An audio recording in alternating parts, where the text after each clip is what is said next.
Good morning, students. Structure of atom we will discuss today. In this we will discuss models of atom. तो सबसे पहला model है Thompson model of atom. ये किसने दिया था? जे थॉमसन ने दिया था 1904. उन्होंने क्या कहा था? उन्होंने कहा था कि एटम जो है एक स्फीयर है, पॉजिटिवली चार्ज स्फीयर है जिसमें एम्बेडेड है इलेक्ट्रॉन्स हैं, और ये इलेक्ट्रॉन्स इतने हैं जो सफिशिएंट कर सके कि ये जो पॉजिटिवली चार्ज स्फीयर है उसको न्यूट्रलाइज कर सके. इतने इलेक्ट्रॉन्स इस तरह से प्रेजेंट हैं. ये जो मॉडल है वो कंपेयर किया गया था वाटरमेलन मॉडल के साथ.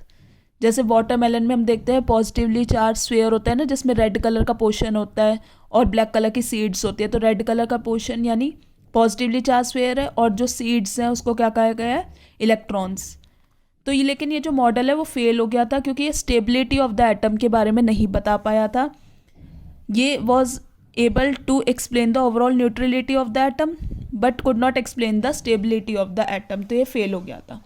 तो नेक्स्ट मॉडल आया था रदरफोर्ड मॉडल, जिसमें डिस्कवरी हुई थी न्यूक्लियस की. तो रदरफोर्ड इन 1911 उन्होंने परफॉर्म करे कुछ स्कैटरिंग एक्सपेरिमेंट्स, जिसमें उन्होंने बॉम्बार्ड करा थिन फॉइल ऑफ मेटल, जैसे गोल्ड एटम लिया उन्होंने, with a beam of fast moving alpha particles. तो उन्होंने कुछ बॉम्बार्डमेंट करी किसके साथ? गोल्ड एटम के साथ. किसकी? फास्ट मूविंग अल्फा पार्टिकल्स की. तो जो सोर्स थी अल्फा पार्टिकल्स की वो क्या थी? रेडियम, जो कि इंक्लोज थे ब्लॉक ऑफ लेड में. यहाँ पे स्लिट्स लगाई गई थी ताकि एक फाइन बीम आ सके ये अल्फा पार्टिकल्स की. ये जो प्रेजेंस थी अल्फा पार्टिकल्स की किसी भी पॉइंट पे around the thin foil of gold कैसे डिटेक्ट हुई? जिंक सल्फाइड स्क्रीन में. जैसे ही अल्फा पार्टिकल्स गोल्ड एटम के साथ टकराई तो छोटी छोटी लाइट्स प्रोड्यूस्ड हुई around the zinc sulphide screen से देखा गया. तो जिस पॉइंट पे अल्फा पार्टिकल्स स्ट्राइक हुई स्क्रीन में छोटी छोटी लाइट्स प्रोड्यूस्ड हुई.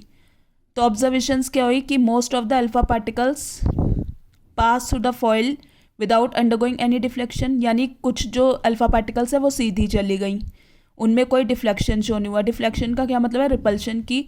जो अल्फा पार्टिकल्स हैं वो क्या है? पॉजिटिवली चार्ज्ड है, यानी गोल्ड एटम में भी कुछ ऐसा पॉजिटिवली चार्ज पार्टिकल होगा कि उनके बीच में डिफ्लेक्शन हुई.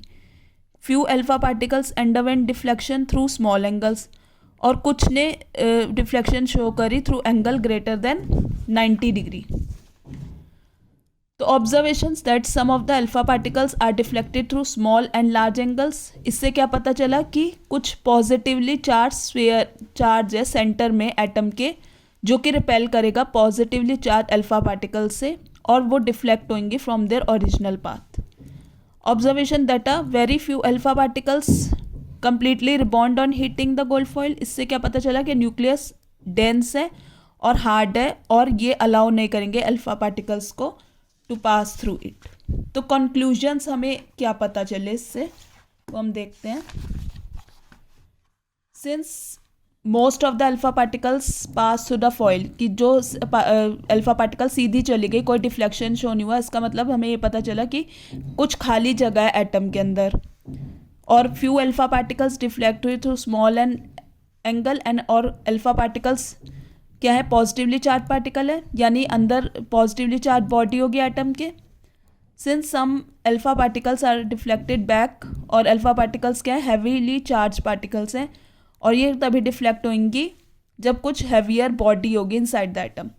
तो इससे हमें पता चला कि कुछ जो पॉजिटिवली चार्ज बॉडी है एटम के अंदर वो क्या है? न्यूक्लियस है. Since the number of alpha particles deflected back is very very small, इससे हमें पता चला heavy body present inside must be occupying a very small volume. कि कुछ ही अल्फा पार्टिकल्स डिफ्लेक्ट हुई, जो number of alpha particles deflect हुई बहुत कम हुई. तो इससे हमें पता चला जो हैवी बॉडी जो एटम के अंदर है वो ऑक्यूपाई करिए वेरी स्मॉल वॉल्यूम. और ये हैवी बॉडी जो है जो एटम के अंदर थी वो क्या है? न्यूक्लियस. तो यहाँ पे रदरफोर्ड मॉडल में डिस्कवरी हुई किसकी? न्यूक्लियस की डिस्कवरी हुई.